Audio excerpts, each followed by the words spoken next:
नमस्कार दोस्तों, मैं अमित कुशवाहा फिर से अपने YouTube चैनल में आपका स्वागत करता हूँ।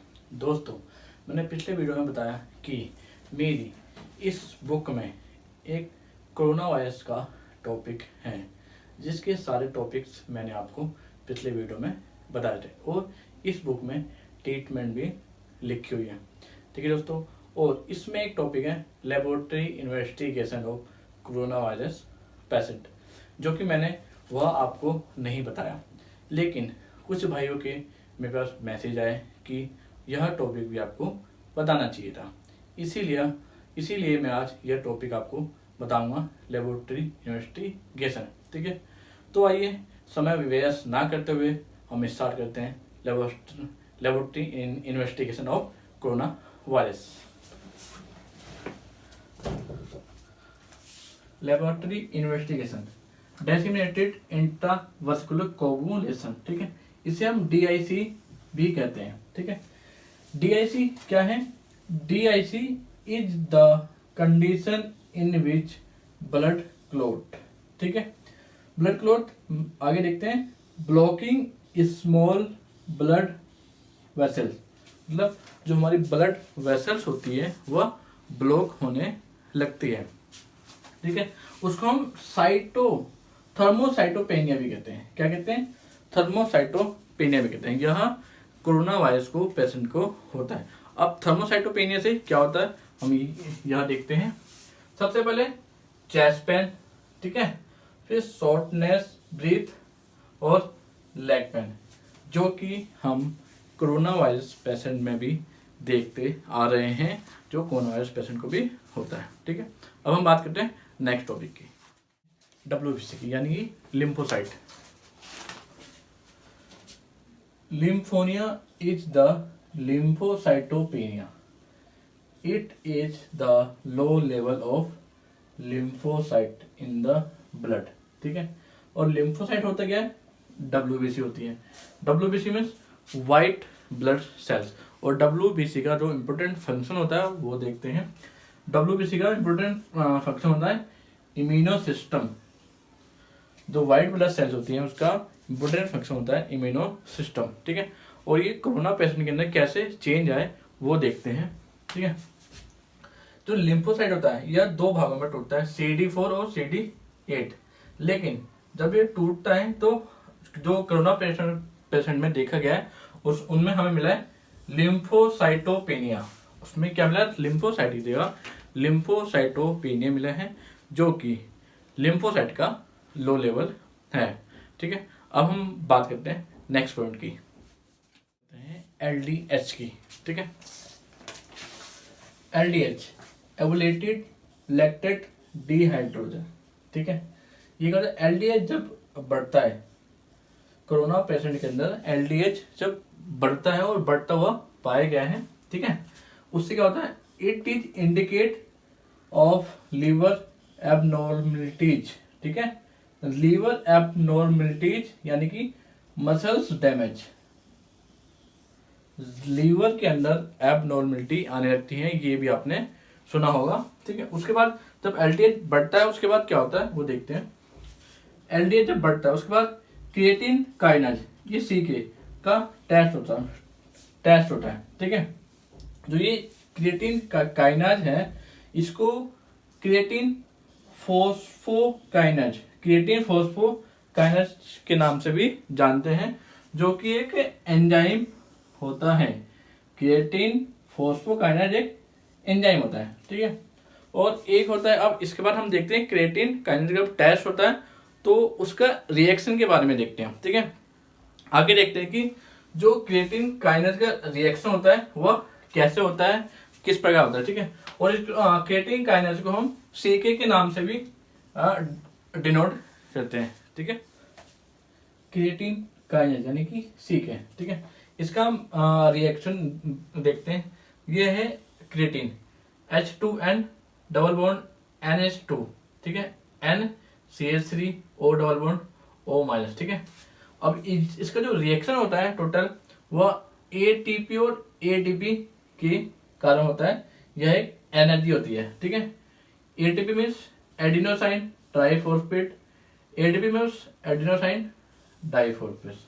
ठीक है, अब जब क्रिएटिन रिएक्शन जब करता है तो क्या बनता है, वो बनता है PCR, यानी कि फॉस्फोक्रिएटिन। ठीक है, फॉस्फोक्रिएटिन क्या है, मैंने पहले भी बताया था। फॉस्फोक्रिएटिन क्या है, एक एंजाइम है। क्या है, एक एंजाइम है। ठीक है, यह है फॉस्फोक्रिएटिन, जो कि एक एंजाइम है। यह कोरोना वायरस के पेशेंट में हमें इस रिएक्शन में चेंजेस देखे गए हैं। ठीक है, और यह रिएक्शन किस किस के लिए जरूरी है, यह भी देखते हैं। पहला है skeletal muscles, smooth muscles, brain, retina और हेयर सेल्स। ठीक है, यह रिएक्शन इनडायरेक्टली ये दोनों रिएक्शन चलते रहते हैं।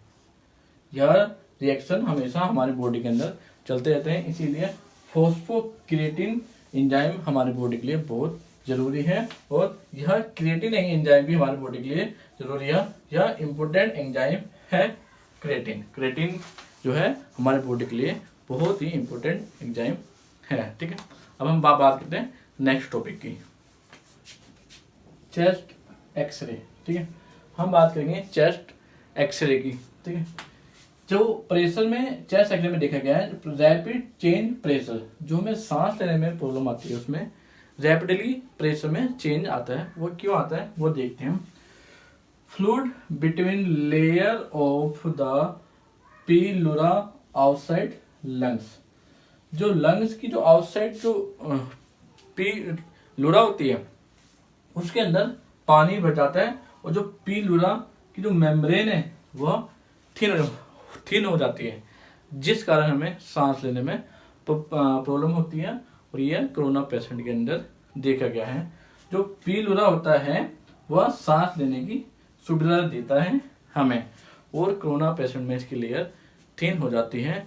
और जो कोरोना पेशेंट में प्रॉब्लम आ रही है वह यहाँ भी देखते हैं, जैसे कि चेस्ट एक्सरे, ड्राई कफ और शॉर्टनेस ब्रीथ, मतलब शॉर्टनेस ब्रीथ, हमें सांस लेने में बहुत डिफिकल्टी होती है। आगे देखते हैं हम निमोनिया सिटिनम। यह एक डिजीज है जो कि कोरोना पेशेंट के अंदर देखा गया है। यह है क्या, एबनॉर्मल परसेंस ऑफ एयर, मतलब हमें पूरी तरह से एयर नहीं मिल पाती, और यह डिजीज कुछ ही कोरोना पेशेंट में देखा जा रहा है। इससे क्या होता है, सेम चीज़ है लेकिन देखते हैं हम। चेस्ट पेन, शॉर्टनेस ब्रीथ और इफेक्टिंग फेस, नेक और चेस्ट। ठीक है, यह हमें एयर पूरी तरह से नहीं मिल पाती, जिस कारण हमारे फेस पे, नेक में और चेस्ट में हमें इफेक्ट पड़ता है। ठीक है, आगे देखते हैं टोमोग्राफी यानी कि सिटी स्कैन।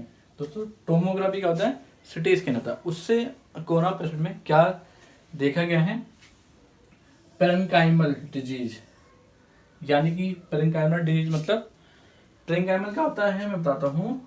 पेरेन्काइमल होता है एबनॉर्मल ग्रोथ, मतलब बिना कहीं भी कैसे भी ग्रोथ होना, उसको कहते हैं एबनॉर्मल ग्रोथ। उसे हम पेरेन्काइमल डिजीज भी कहते हैं, जिससे एबनॉर्मल ग्रोथ होती है। ठीक है, यह कोरोना पेशेंट के अंदर भी देखा गया है।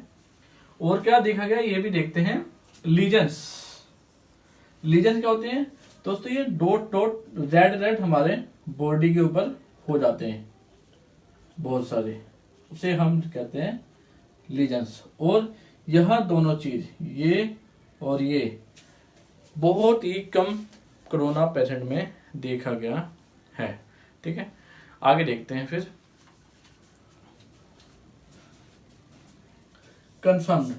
दोस्तों हम कोरोना पेशेंट का कंफर्म कैसे करते हैं वो देखते हैं। पहला है यूरिन। हम यूरिन से भी कोरोना पेशेंट को कंफर्म कर सकते हैं, और जिसे कर रहे हैं वो क्या है, नेजोफ्रेंजियल से हम आजकल टेस्ट करते हैं। ठीक है, और एक और है वह स्टूल। स्टूल के लिए हम स्टूल से चेक करने के लिए हम यूज करते हैं यूजिंग RT-PCR। क्या यूज करते हैं? Using RT-PCR। अब RT-PCR क्या है, यह देखते हैं। Real time positive rate low in the first week. ठीक है, RT-PCR से की मदद से हम स्टूल से भी कोरोना पेशेंट का कंफर्म कर सकते हैं। Viral culture. ठीक है, यह कोरोना वायरस में देखा गया है वायरल कल्चर। वायरल कल्चर होता क्या है? यह एक प्रयोगशाला की तकनीक है जिसमें जो वायरस के जो सैंपल्स होते हैं उसको एक सेल्स लाइन में रख दिया जाता है। ठीक है, और जिस वायरस का हमें टेस्ट करना होता है, यदि उसकी कोशिकाओं में कोई परिवर्तन आता है तो उसको हम कहते हैं साइटोपैथिक इफेक्ट। ठीक है, उस इफेक्ट को हम साइटोपैथिक इफेक्ट कहते हैं। ठीक है, और उस कल्चर को हम क्या कहते हैं फिर? Culture positive. ठीक है, और ये वायरल कल्चर जो है ये कोरोना वायरस में देखा गया है। ठीक है दोस्तों यह वीडियो अगर आपको अच्छी लगी तो लाइक और सब्सक्राइब जरूर करें और यह नॉलेज सबको फॉरवर्ड जरूर करें ताकि यह सबके पास जा सके और कोरोना वायरस के बारे में सबको नॉलेज हो। ठीक है दोस्तों।